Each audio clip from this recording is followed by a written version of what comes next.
Hey everyone, so this is going to be my Easter egg and comic book references for Ant-Man and the Wasp. This won't be everything that was spotted, just a few things that have been revealed so far, so let's jump into it. And if you're new to the channel, make sure you subscribe for future Marvel videos. The movie starts with a prologue in the same fashion the first Ant-Man movie did. We see the return of a de-aged Michael Douglas as well as a de-aged Michelle Pfeiffer. In regards to links to the MCU, this movie takes place 2 years after Civil War. Because Scott got involved with the Avengers fight in Germany and got caught, the UN and the German government split a deal where he would be on house arrest for 2 years followed by 3 years on probation. Black Widow even mentioned a deal between Scott, the UN, and Germany in Infinity War. Since this movie takes place 2 years after Civil War, it does take place within the same time period as Infinity War, the proof being the post-credit scene where Hank, Hope, and Janet all disappear with Scott being trapped in the quantum realm yet again. Scott and his friend's security business, X-Con, is a reference to Ant-Man's company in the comics, which is called Ant-Man Security Solution. The name of the business in the movie, X-Con, is a clear play on words to ex-convicts,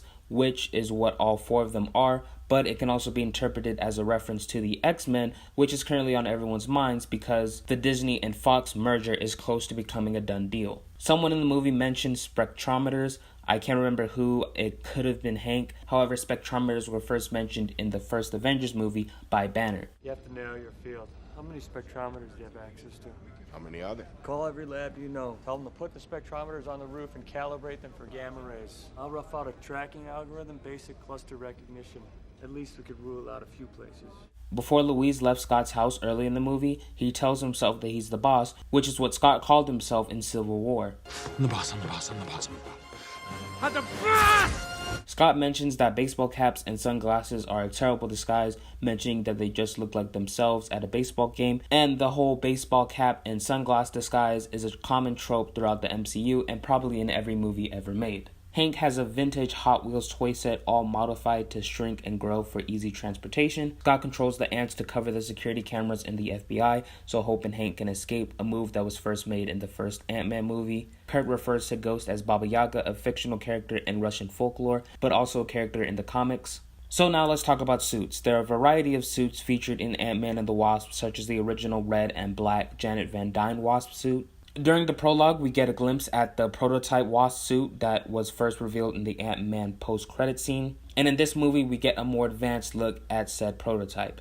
In regards to Scott's suit, we see the original Hank Pym suit from the movie, the Civil War variation briefly but in a miniature size, and his new red and black suit. We also see Hank suit up in a white on red suit. No idea if that's from the comics, but feel free to let me know in the comments below. As for characters, Ghost in the movie is a little different from the Ghost in the comics. First, Ghost in the comics is a man with no known alter ego, and he's more of an Iron Man villain and not an Ant-Man villain. Ghost is an anti-capitalist who plots to destroy major corporations. His suit gives him the ability to phase and become invisible. However, in the movie, Ava can phase without it. The suit helps her control her ability and reduce the pain. Her father, Elias Starr, is actually a villain in the comics. His name is Egghead. Egghead is a genius and has the ability to learn new ideas, concepts, and knowledge at an extremely fast rate. He also worked for Darren Cross and Cross Technologies, which was featured in the first Ant-Man movie. The FBI agent who was working for Sonny Birch was named Jeffrey Ballard, who in the comics is Centurion. Speaking of Sonny, he's also a character from the comics who previously worked for Cross Technologies. In the movie, he has no relations to the now dead Darren Cross. Jimmy Woo is a SHIELD and FBI agent in the comics. In the movie, he's only an FBI agent, but he may have had some involvement with SHIELD because in Season 2, Episode 4 of Agents of SHIELD, Woo is a contact in May's phone. It could be retconned later that the Woo in May's phone is actually the Jimmy Woo that we saw in this movie, or it might just be a completely different Woo. There are several teases throughout the movie about Cassie wanting to become a superhero like her father. In the comics, she actually is a superhero who goes by the codename Stature, but she's also gone by another identity as Stinger. Cassie is a member of the Young Avengers, a movie that Kevin Feige thinks would be cool to see on the big screen, which translates to the Young Avengers possibly getting their own movie sometime in the future. Last, Bill Foster goes by the codename Goalith in the comics. He has the ability to increase his size. It was hinted that he was working on a project where he grew 21 feet tall. This project, which was titled Project Goalith, was first mentioned way back in Iron Man 2. Tap the Oracle grid. I need some stuff out of storage. Give me everything from projects Pegasus, Exodus, and Goliath. Get ready for a major remodel. Back in hardware mode.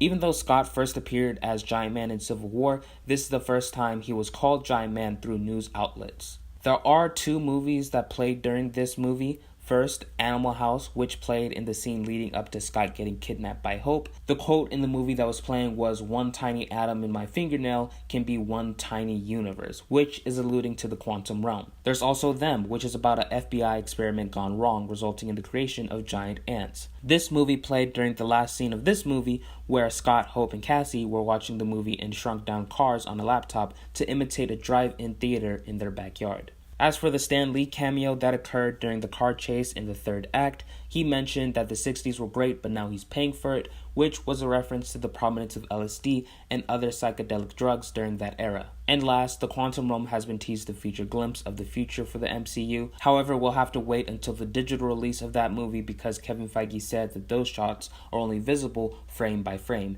similar to the Wasp tease in the Quantum Realm back in the 2015 Ant-Man movie. I will say that there's a possibility that I saw a glimpse of the Dark Dimension while Hank was shrinking down to save Janet. There was a moment when the colors on the screen looked fairly similar to the colors of the Dark Dimension. So that's it for this video, but here's my question for you guys. Are there any Easter eggs or comic book references that I might have missed? Please feel free to leave them down in the comments below, and be sure to subscribe for future Marvel videos. Give this video a thumbs up if you liked it, and other than that, my name is Jobi-Wan Kenobi. May the Force be with you, and have a marvelous day from the LA to the DC.